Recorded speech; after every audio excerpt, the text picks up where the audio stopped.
Hi guys, what's up? Welcome back to my channel. This is Sai Charan Malyala. In this particular video, I am going to discuss about each and everything related to preparatory ranks, preparatory courses, what should be the plan of action, what they have to do now, what they will do after 1 year. So everything related to preparatory courses and preparatory rank will be discussed in this video. And please do share this video to all those who got preparatory ranks. So without taking much time, let's get into the video. First and foremost, I should confirm you one thing. Who will get preparatory rank? Who all will get preparatory rank is? So one is SC category students, second one is ST category students, and third one is PWD of all category, irrespective of general, OBC, SC, ST. All the PWD category students will also get preparatory ranks. Other than that, OBC students will not get preparatory ranks, EWS will not get, and general students will not get. But in these three, PWD students will get. So all the SC, ST, PWD students will get preparatory ranks. So above mentioned students are who are near to the cutoff but they didn't clear the cutoff, so they will get preparatory rank. So what should be your plan of action? Those who got a preparatory rank, what should be their plan of action? So they should attend JOSAA counselling for IITs. I mean, of course, preparatory ranks will be given to only IITs, not NITs or IITs or GFTs.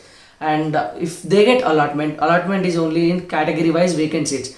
If there is a vacant seat, that particular vacant seat will be allotted using the preparatory rank. Okay, so all the vacant seats will be filled using the preparatory ranks in IITs. For SC, vacant seats will be given to only SC preparatory rank. Vacant seats will be given to ST preparatory rank. So if allotted, if you get the allotment in the preparatory using the preparatory rank, so you should complete a preparatory course for 1 year. For the next 1 year, you need to complete a preparatory course.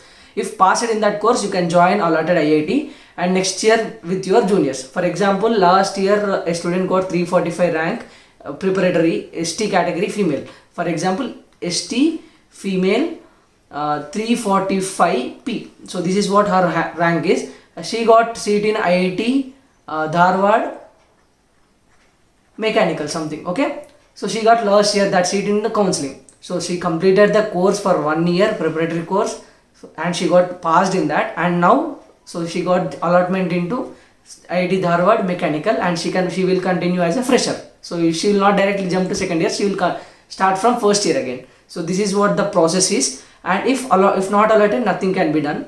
And preparatory course is carried out zone wise. 3 to 4 allotted like IITs allotted students will be study this course in one host IIT. This will be informed to you. For example, only very few people will be there, right? So that is why so if you got allotment in IIT Guwahati, you will not study there in IIT Guwahati. You may study in IIT Patna because it is a host institute last year. So these details will be given to you after your allotment. So just for example, let me show you something.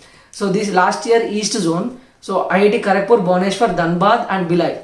So these are the parent institutes. So IIT Kharagpur hosted the preparatory course. So all the students who got allotted in all these branches as a preparatory course, they should go to IIT Kharagpur and complete 1 year course in IIT Kharagpur. After completion, if they pass, they will shift to their own IITs in which they got allotted last year, I mean before year, right? So same like Central Zone, Kanpur, Varanasi, Indore will come under and they will study in IIT Kanpur. So what exactly you are going to study for the preparatory course? Same like your plus 1, plus 2, 2 in 2 semesters. That means 1 year, 2 semesters, right? So these are the 4 subjects: Physics 1, Chemistry 1, Maths 1, Physics 1, English 1. Chemistry 2, Maths 2, Physics 2, English 2. So you need to pass each and every subject over there. Then only you are allowed to sit in your previous year allotted IIT with that branch. So after 1 year, pass or fail, only pass or fail will be there, nothing like CGP or something like that after 1 year. So if passed, so if after 1 year you are passed, then join the course and the college you got allotted last year. If failed, nothing can be done, you need to join another college. So we can say this is one of the very good opportunity for all the SC, ST, PWD students who got preparatory rank. So you just pass, if you get allotment, it is fine, very good. And after getting allotment, try to just focus for 1 year. So if you get allotted, so if you passed, you will get into advanced, I mean you will get into IIT. So that's really very good thing, right? I hope I have cleared all your doubts regarding preparatory course and preparatory rank. If you love this video, if you find this as a time worthy video, if at least if you find you got some information out of this particular video, please do consider like, share and subscribe, and see you in the next one. Until then, take care, bye bye. Jai Hind.